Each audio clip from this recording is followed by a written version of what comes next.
Welcome back to my channel. Celeb Buzz, please share and subscribe and press the bell icon for new updates. He was huge. Sheb Wooley tells everything in his book about his life. Sheb Wooley was born with the name Shelby Frederick Wooley on April 10th, 1921 in Eric, Oklahoma. He grew up when times were really hard during something called the Great Depression. He lived on a ranch in a small country town. When he was little, Wooley loved music and telling stories. He heard country and Western swing music all around him. He learned to ride horses, play the violin, and write songs. All of these things would later help him in his job as an entertainer. Growing up in the rough Oklahoma plains helped him become the cowboy character that he would play so well in his movies. Before he got into show business, Wooley worked as a rodeo rider and even played baseball almost like a pro. He was in the U.S. Army for a short time during World War II, but a hurt foot kept him from going to fight in other countries. After the war ended, he moved to Fort Worth, Texas, and then to Hollywood because he wanted to work in entertainment. His big chance came in the early 1000s, 950s, when he started being in Western movies. This type of movie was perfect for him because of his background and the way he looked natural on screen. One of his most famous movie roles was playing a bad guy named Ben Miller, who worked for Frank Miller in the 1952 movie High Noon with Gary Cooper. His tough face and strong way of being on screen made him perfect for playing bad guys or tough men in many Western movies during the 1950s and 1960s. Sheb Wooley's lots of work in early TV shows left a mark that would never go away during the golden time of Westerns. He showed his many different acting skills and tough charm in many popular TV shows that played over and over again. During the 1950s, Wooley became a face that people knew well. He was on many loved shows that made that time special. One of his first great roles was on a show called Range Rider, where he showed he was good at action and telling stories about characters. In 1954, he played the famous outlaw Jim Younger in Stories of the Century, giving a great performance that showed the spirit and danger of the Old West. Wooley was also someone who came back many times on The Adventures of Kit Carson, being in 5 shows between 1951 and 1955. Each time, he played characters that made the series more exciting and interesting. And his connection with the famous masked hero got even stronger with his roles that people remember in The Lone Ranger. He was in several classic shows like Stage to Estacado and Wake of War, both in 1953, and also Message to Fort Apache in 1954, and Wanted the Lone Ranger in 1955. These shows let him play many different and often complicated characters. This made the show more dramatic and real, which made it a favorite for families. He also played Bill Bronson on The Cisco Kid, a series known for its colorful characters and fast stories. He kept impressing people in My Friend Flicka, where he played Harry Renan in a very emotional show called The Unmasking. His role as Chev Jones in The Iron Trail on Cheyenne showed even more that he could bring deep feelings and toughness to his acting. This made him even more known as a go-to actor for Western TV shows. Wooley also was in 2 shows on the well-known series The Life and Legend of Wyatt Earp, adding his skills to the story about one of the Old West's most famous lawmen. Besides his movie work, Wooley became a face people knew on TV, especially for his role that came back again and again as the friendly but tough trail scout Pete Nolan on the hit series Rawhide from 1959 to 1966. This show also helped start the career of Clint Eastwood. Wooley's way of playing Pete brought deep feelings and warmth to the series, mixing humor with a sense of frontier wisdom. His TV work went beyond Westerns, and his ability to play many different characters got him many roles in shows like The Lone Ranger, Maverick, and Bonanza. But Sheb Wooley was not just a skilled actor. He was also a gifted singer, songwriter, and comedian with a great ear for funny and clever songs. In 1958, he put out what would become one of the most famous funny songs of all time, The Purple People Eater. This weird, one-eyed, one-horned monster from outer space caught people's imagination, reaching #1 on the Billboard pop charts and becoming something everyone knew about in pop culture. The song's catchy words, playful idea, and Wooley's fun way of singing appealed to kids and grown-ups alike. This made him a musical personality all by himself. Its success showed his sharp wit and creativity, things that were part of much of his musical work. Wooley kept writing and performing music his whole life, often using a fake name called Ben Colder, which he used for funny country parody songs. Under this other identity, he made fun of popular hits with tongue-in-cheek words and a comedic style. This made fans of country humor love him. His other identity let him explore the lighter side of country music, and he became a favorite among people who like both making fun of things and traditional Western storytelling. Wooley's gifts to music were recognized by other musicians, and he became an important part of the country and Western music community. Beyond what he did professionally, Sheb Wooley was known for being generous, warm, and funny. People he worked with often talked about his kindness and how professional he was on set. They also talked about how he could make people laugh even during long days of filming or recording. He helped younger performers and stayed down to earth even though he was successful. He also really liked the behind the scenes parts of making movies and writing songs. He wrote dozens of songs that other artists recorded, which made his role as a creative force in the entertainment business even stronger. Wooley's voice is also believed to be behind the famous Wilhelm scream, a stock sound effect used in countless movies and TV shows. Even though he wasn't given credit for years, this connection added another quirky layer to his legacy. This continues to be important in pop culture today. You can hear it in everything from Star Wars to Indiana Jones movies. Sheb Wooley's personal life was as exciting and colorful as his career. It was marked by 5 marriages that each showed different parts of his journey through life. His first marriage happened in 1940 when he married Melva Miller, a woman who was closely connected to country music royalty. She happened to be the cousin of future country music legend Roger Miller. This union happened just as Wooley was beginning to make a name for himself as a singer and entertainer. It was formed during the uncertain years of World War II. Even though their relationship did not last, it was an important period in Wooley's early grown-up life.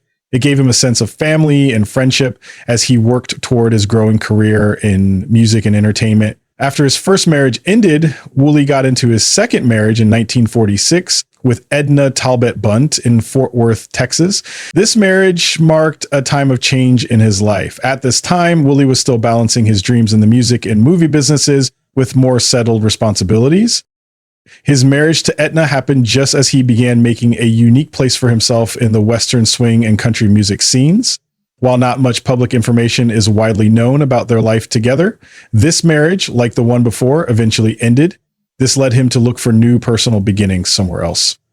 Wooley's third and perhaps most important and lasting relationship came with Beverly Irene Addington. Beverly brought stability and warmth into his life, and their marriage, which lasted an impressive 19 years, was the longest of all his marriages.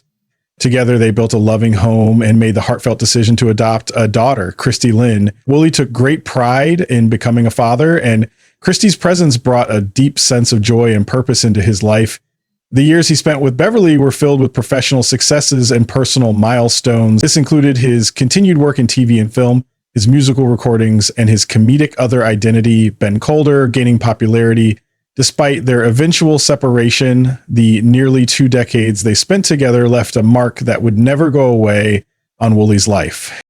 In 1985, Sheb married Deanna Gruglin, beginning his 4th marriage. Even though this relationship did not last as long as his previous one, it came at a time when Wooley was entering the later years of his career. He continued to tour and perform while dealing with the realities of getting older in a changing entertainment world. Not much is written about Deanna publicly, but their time together added another chapter of friendship to Wooley's life. His 5th and final marriage was to his longtime manager, Linda Dodson. This union mixed both personal and professional worlds. Linda had already been a very important person in his career, helping manage the many parts of his performances and public appearances. Their marriage not only made their deep bond stronger, but also brought a new family element into Wooley's life.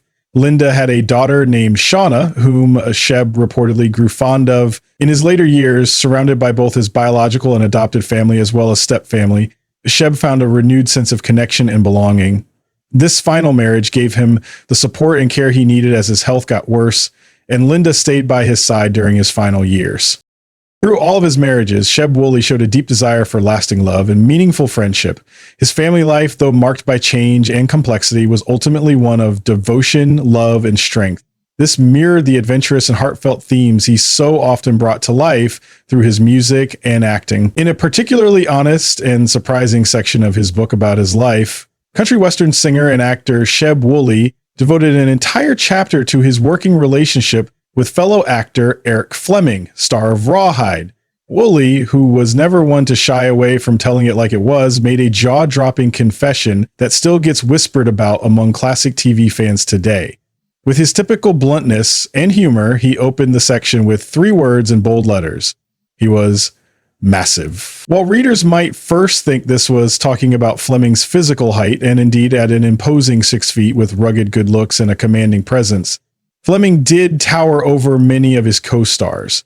But Wooley hinted at much more than just height.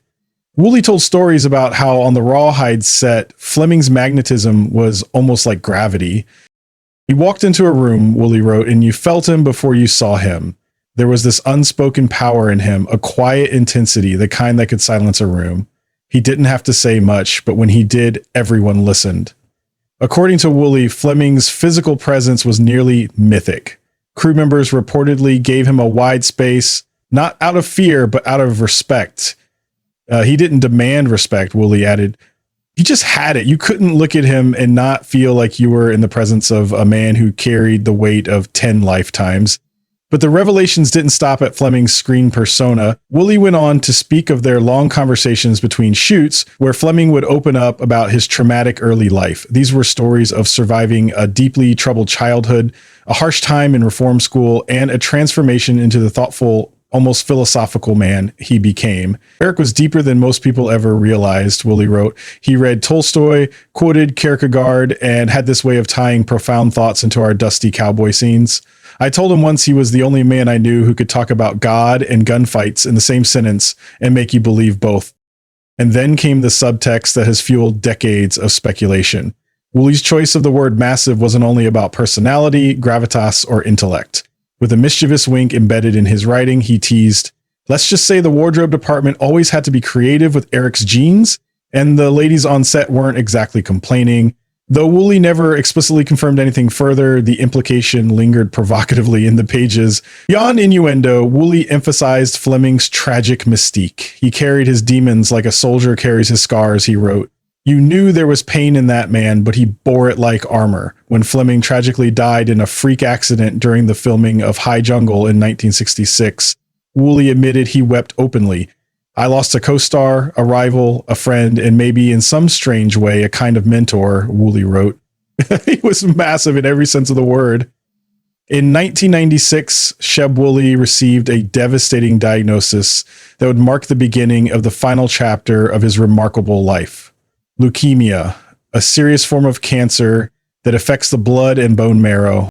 For a man who had spent his entire adult life bringing laughter and music to millions through country western songs, novelty hits like Purple People Eater, and his iconic acting roles in film and television, the diagnosis was more than just a personal health crisis. It signaled a major shift in his identity. Despite his typically upbeat personality and a long history of strength, the battle with leukemia would slowly wear away his strength and stamina. Wooley, who had once performed tirelessly on stage and screen, gradually began to feel the toll the disease was taking on his body. By 1999, 3 years after the initial diagnosis, Wooley reluctantly made the painful decision to step away from public life. Retirement did not come easily to him. It was not simply a career choice, but a necessary surrender to an illness that left him physically drained. The curtain fell not with fanfare, but with quiet resignation. For a man who had spent decades entertaining others, whether with his music, his role as Scout Pete Nolan on the long-running TV series Rawhide, or his alter ego, Ben Colder, in humorous parody songs, this retreat from the spotlight was deeply symbolic. Still, in his final years, Wooley remained a beloved figure within the entertainment community and was frequently remembered by friends and fans for his warmth, humor, and boundless creativity. On September 16, 2003, Sheb Wooley lost his courageous battle with leukemia. He died at the age of 82 at Skyline Medical Center in Nashville, Tennessee, a city deeply connected with his legacy as both a country music artist and a television personality. His passing marked the end of an era, one in which a tall, lanky Oklahoma cowboy rose to fame by blending humor, heart, and talent into every performance. The news of his death was met with an outpouring of tributes from across the country, music and Hollywood communities, many of whom had worked with or been inspired by Wooley over the decades. Following his death, Wooley was laid to rest in Hendersonville Memory Gardens, located in Hendersonville, Tennessee. The peaceful cemetery, known for being the final resting place of many country music legends, became a fitting site for a man who had helped shape the sound and spirit of mid-20th century American entertainment. His tomb stands as a quiet yet enduring monument to a life lived in service to laughter, song, and storytelling. Though his physical voice was silenced by illness, the echo of his creative contributions continues to resonate with fans old and new, ensuring that Sheb Wooley's legacy remains immortal in the hearts of those who cherished his work.